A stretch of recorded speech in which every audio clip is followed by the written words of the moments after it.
ಕಾಂಗ್ರೆಸ್ ನಾಯಕರುಗಳ ಧರಣಿ ಮುಂದುವರೆದಿದೆ. ವಿದ್ಯಾರ್ಥಿಗಳ ಮೇಲಿನ ಲಾಠಿ ಚಾರ್ಜ್ ಅನ್ನ ಖಂಡಿಸಿ ಈ ಧರಣಿ ನಡೀತಾ ಇದೆ. ವಿಶೇಷ ಅಂತ ಅಂದ್ರೆ ಎಐಸಿಸಿ ಅಧ್ಯಕ್ಷ ಮಲ್ಲಿಕಾರ್ಜುನ ಖರ್ಗೆ ಅವರ ಮನೆಯಿಂದ ಪಾದಯಾತ್ರೆ ಹೋಗಲಾಯಿತು ಮೋದಿ ನಿವಾಸದವರೆಗೂ.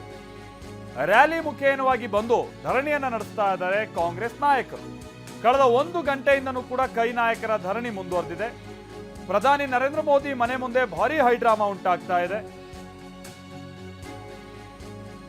ನಿನ್ನೆ ತನಕ ಏನಿತ್ತು ಅಂತಂದ್ರೆ ಧರ್ಮೇಂದ್ರ ಪ್ರಧಾನ್ ರಾಜೀನಾಮೆ ಕೊಡಬೇಕು ಅಂತ. ಈಗ ಇದು ಎಲ್ಲಿ ತನಕ ಹೋಗಿದೆ ಅಂತ ಅಂದ್ರೆ ಪ್ರಧಾನಿ ಮೋದಿ ಹಾಗೆ ಅಮಿತ್ ಶಾ ರಾಜೀನಾಮೆ ಕೊಡಬೇಕು. ಅದರಲ್ಲೂ ಪ್ರಮುಖವಾಗಿ ಅಮಿತ್ ಶಾ ವಿಚಾರವನ್ನ ಮೇಲಿನ ಮೇಲೆ ಮುನ್ನೆಲೆಗೆ ತರ್ತಾ ಇದ್ದಾರೆ. ಕಾರಣ ಅಂತ ಅಂದ್ರೆ ಪೊಲೀಸರನ್ನ ಬಿಟ್ಟು ಹೀಗೆ ವಿದ್ಯಾರ್ಥಿಗಳ ಮೇಲೆ ಗೂಂಡಾಗಿರಿ ರೀತಿಯಾಗಿ ಪ್ರದರ್ಶಿಸಿರೋದು ಅಮಿತ್ ಶಾ ಕುಮ್ಮಕ್ಕಿನಿಂದ. ಹೀಗಾಗಿ ಅಮಿತ್ ಶಾ ರಾಜೀನಾಮೆ ಕೊಡಬೇಕು ಅಂತ ಕಾಂಗ್ರೆಸ್ ಒತ್ತಾಯ ಮಾಡ್ತಾ ಇದೆ. ಎಲ್ಲಿವರೆಗೂ ಅಂತ ಅಂದ್ರೆ ಇವರೇನೀಗ ಜಂತರ್ ಮಂತರ್ ಹೋಗಿಲ್ಲ, ಸೀದಾ ಬಂದು ಪ್ರಧಾನಿ ಮೋದಿ ನಿವಾಸದ ಮುಂದೆನೆ ಪ್ರತಿಭಟನೆ ಕೂತಿದ್ದಾರೆ. ಪ್ರಧಾನಿ ಈ ಸಂದರ್ಭದಲ್ಲಿ ನಿವಾಸದಲ್ಲಿದ್ದಾರಾ ಅದು ಅಷ್ಟು ಸ್ಪಷ್ಟತೆ ಇಲ್ಲ.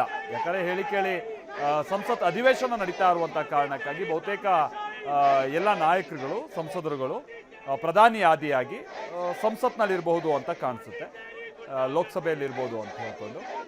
ಬಟ್ ಈಗ ಪ್ರಧಾನಿ ನಿವಾಸದ ಮುಂದೆನೆ ನಡೀತಾ ಇರುವಂತಹ ಪ್ರತಿಭಟನೆಗೆ ನೋಡ್ತಾ ಇದ್ದಂಗೆ ಬಹಳ ಜನ ಬಂದು ಬೇರೆ ಸೇರೋಕ್ ಶುರುವಾಗಿದೆ. ಆಮೇಲೆ ನಿನ್ನೆ ಬೇರೆ ಲಾಠಿ ಚಾರ್ಜ್ ಮಾಡಿರುವಂತ ಕಾರಣಕ್ಕಾಗಿ ಇವತ್ತು ಪೊಲೀಸರು ಕೂಡ ಬಹಳ ಗಟ್ಟಿಯಾಗಿ ಲಾಠಿ ಹಿಡಿದು ಇವ್ರನ್ನೆಲ್ಲ ಎಪ್ಸುವಂತ ಸನ್ನಿವೇಶನೂ ಈ ಕ್ಷಣಕ್ಕಂತೂ ಇಲ್ಲ. ಈ ಕಾರಣಕ್ಕಾಗಿನೇ ಕೇಂದ್ರದ ಕಡೆಯಿಂದ ಕೆಲವರು ಬರ್ತಾ ಇದ್ದಾರೆ, ಬಿಜೆಪಿ ಪಕ್ಷದ ಕಡೆಯಿಂದ, ಆಮೇಲೆ ಸರ್ಕಾರದ ಮಟ್ಟದಲ್ಲಿ ಕೆಲ ಸಚಿವರುಗಳು ಕೂಡ ಬರ್ತಿದ್ದಾರೆ. ಇವ್ರುಗಳ ಮನವೊಲಿಸೋಕೆ ಪ್ರಯತ್ನ ಮಾಡ್ತಾ ಇದ್ದಾರೆ. ಬಟ್ ಕಾಂಗ್ರೆಸ್ ನಾಯಕರುಗಳು ಮನವೊಲಿಕೆಗೆ ಬಗ್ತಾ ಇಲ್ಲ ಅಂತ ಹೇಳಿ ಗೊತ್ತಾಗ್ತಾ ಇದೆ. ನೋಡಿ ಅಲ್ಲಿ ಏನಾಗ್ತಾ ಇದೆ ಅನ್ನೋದನ್ನು ನೀವು ಗಮನಿಸ್ತಾ ಇದ್ದೀರಾ. ರಾಹುಲ್ ಗಾಂಧಿ ಅವರು ನೀವು ಅಲ್ಲಿ ನೋಡ್ತಾ ಇದ್ದೀರಲ್ಲ, ಸೊಂಟದ ಮೇಲೆ ಕೈ ಹಿಡಿದು ಬಹಳ ಗಟ್ಟಿಯಾಗಿ ನಿಂತು ಇದನ್ನ ಪ್ರತಿಭಟಿಸುವಂತ ರೀತಿಯಂತ ವರ್ತನೆ ಅವರಲ್ಲಿ ಕಂಡು ಬರ್ತಾ ಇದೆ. ಪಕ್ಕದಲ್ಲೇ ರಣದೀಪ್ ಸಿಂಗ್ ಸುರ್ಜೇವಾಲಾ ಇದ್ದಾರೆ, ಕೆ ಸಿ ವೇಣುಗೋಪಾಲ್ ಕೂಡ ಈ ಪ್ರತಿಭಟನೆಯಲ್ಲಿ ಭಾಗಿಯಾಗಿದ್ದಾರೆ. ಆಮೇಲೆ ಡಿ ಕೆ ಶಿವಕುಮಾರ್ ಇವರೆಲ್ಲ ಇವಾಗ ಕರ್ನಾಟಕ ಭವನದಲ್ಲಿದ್ದರು. ಯಾಕಂತಂದ್ರೆ ರಾಜ್ಯದ ಈ ಏನು ಸಚಿವಗಿರಿಗೆ ಸಂಬಂಧಪಟ್ಟಂಗೆ ಪಟ್ಟಿ ಫೈನಲ್ ಮಾಡಬೇಕಿತ್ತು, ಹಾಗಾಗಿ ರಾಜ್ಯ ನಾಯಕರೆಲ್ಲ ಅಲ್ಲಿ ಹೋಗಿದ್ರು. ಸಿದ್ದರಾಮಯ್ಯನವರು ದೆಹಲಿಯಲ್ಲಿದ್ದಾರೆ, ಬಟ್ ಅವರು ಈ ಪ್ರತಿಭಟನೆಯಲ್ಲಿ ಬಂದು ಕೂತಂತ ರೀತಿಯಾಗಿ ಕಂಡು ಬರ್ತಾ ಇಲ್ಲ. ಅದನ್ನು ಹೊರತುಪಡಿಸಿದ್ರೆ ಮಲ್ಲಿಕಾರ್ಜುನ್ ಖರ್ಗೆ ಇದ್ದಾರೆ, ಪ್ರಿಯಾಂಕಾ ಗಾಂಧಿ ವಾದ್ರಾ ಇದ್ದಾರೆ. ಸೊ ಹೀಗೆ ಕೆಲ ನಾಯಕರುಗಳು ಪ್ರತಿಭಟನೆಯಲ್ಲಿ ಭಾಗಿಯಾಗಿದ್ದಾರೆ. ಬಹಳ ಜನ ಬಂದು ಬೇರೆ ಸೇರ್ತಾ ಇದ್ದಾರೆ.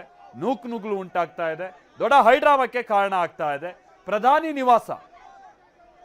ನಿವಾಸದ ಎದುರು ದೊಡ್ಡ ಹೈಡ್ರಾಮಕ್ಕೆ ಆ ಸನ್ನಿವೇಶ ಕಾರಣ ಆಗ್ತಾ ಇದೆ. ನೋಡ್ತಾ ಇದ್ದೀರಾ ನೀವಲ್ಲಿ.